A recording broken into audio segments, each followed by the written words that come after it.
Hey, internet friends, cousins, and scoundrels. Welcome back to the channel. And if you're new here, welcome, welcome, welcome. Pull up a chair, honey, and let's have a chat. And since the algorithm really likes it when you interact with the content, go ahead and give it a like and subscribe since you're here. Now I ain't gonna hold you. Let's get right into this. This season of LAMH is boring, full of lies and deflections. The cast is spending the majority of the show talking about Mel and calling her fan base deplorables, then actually speaking about their own deplorable acts that have actually made the actual news cycle. Are they fucking kidding?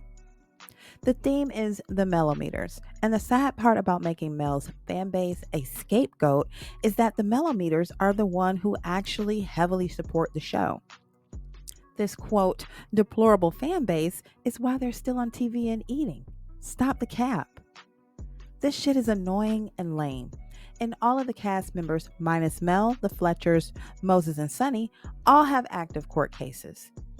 Court cases surrounding their alleged raggedy-ass business practices, theft, and fraud. So they have plenty to discuss. Instead of doing that, they're talking about a fan base. Ugh, the shit is lazy.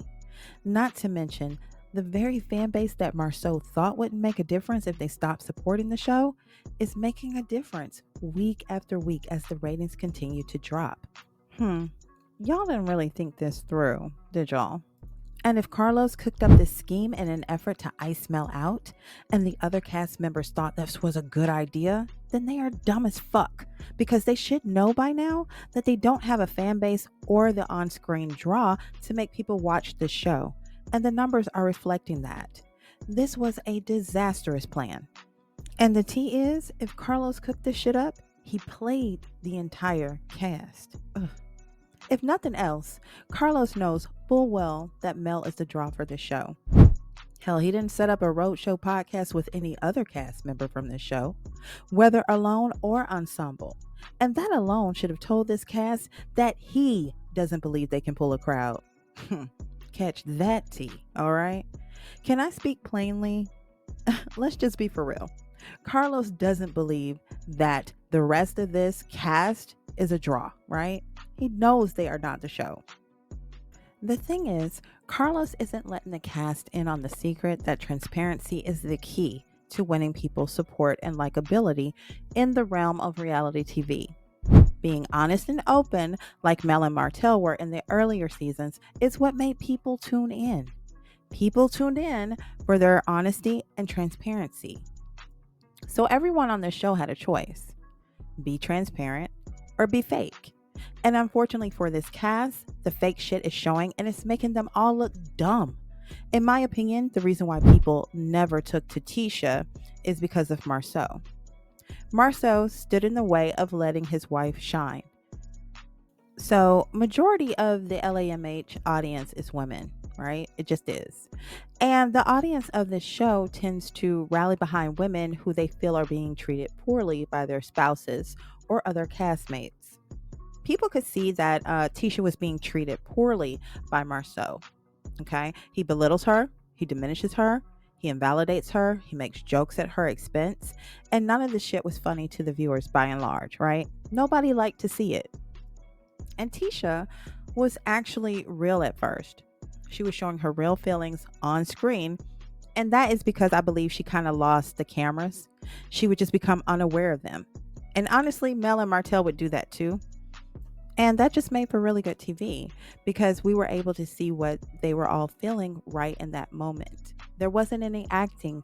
There wasn't any putting on for the camera. They were just expressing how they really felt in that moment. And I believe that Marceau didn't want Tisha to have women rallying behind her. He didn't want her to be propped up in that way. He always put himself in front of her. So that's why she was always the butt of his jokes, or he was always chastising her. He wanted to make sure that the sound bites that would come out would be about him. Marceau was and is always aware of the cameras, which is why he always looks like he's putting on to me. Okay. Kimmy is another person who is highly aware of the cameras at all times, unlike her husband Maurice, that would also lose the cameras and be himself, which is how you get those sound bites for Maurice, right? I think if he was more aware of the cameras, he would have been more controlled, but he would lose them too. Destiny, also made for bad TV because she too was extremely aware of the cameras and stayed guarded and secretive at all times. Fast forward to this season, and Tisha looks crazy as hell because she is so aware of the cameras she's acting. And she's not good at it. She looks like a desperate mean girl seeking the limelight. It's giving unhinged and crazy. It's not a good look. Whoever coached you, Tisha, they stole your money, honey. So, anyway, the entire cast is using the millimeters as a storyline, and it's whack as fuck.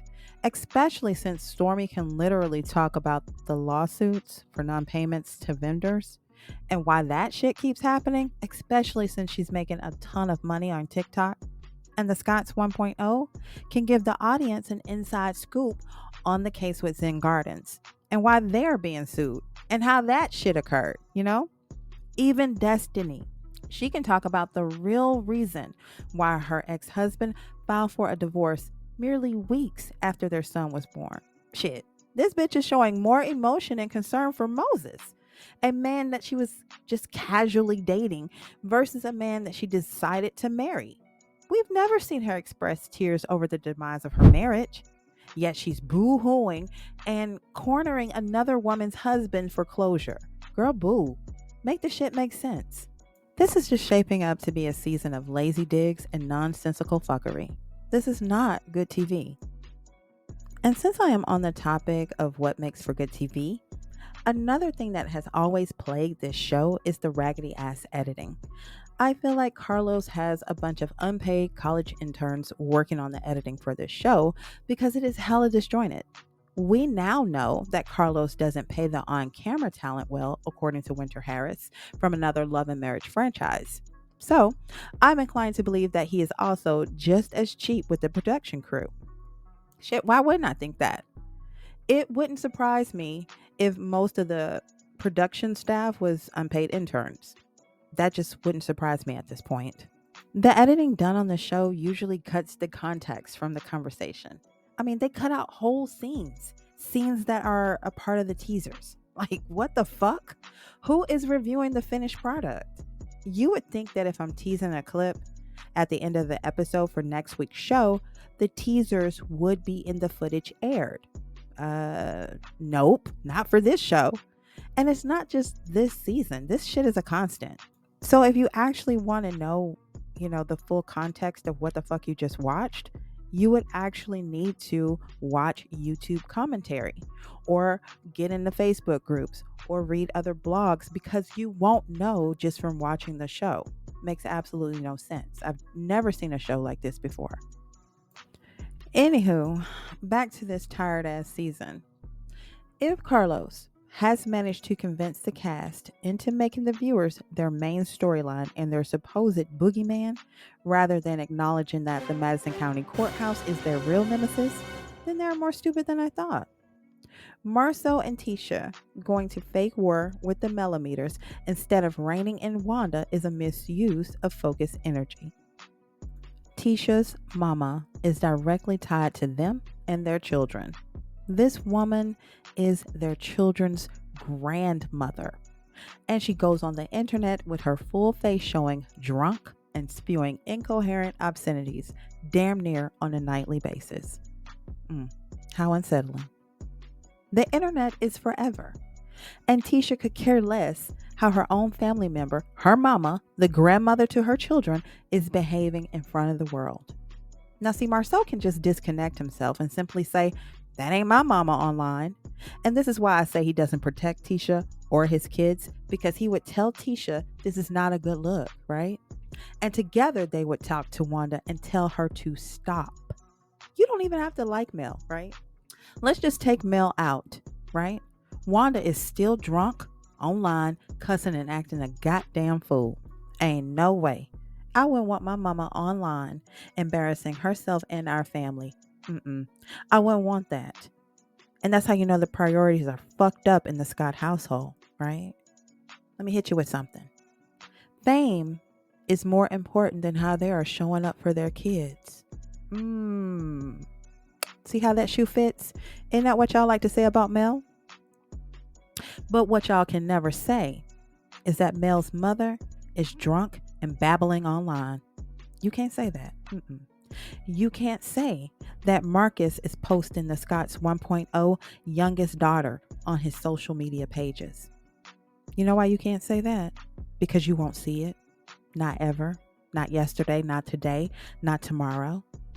But can Tisha and Marceau say with their full chest that is not happening with their family members? I'll wait.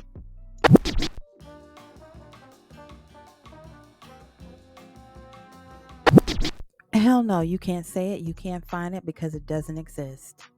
And let's be clear, this shit is given obsession.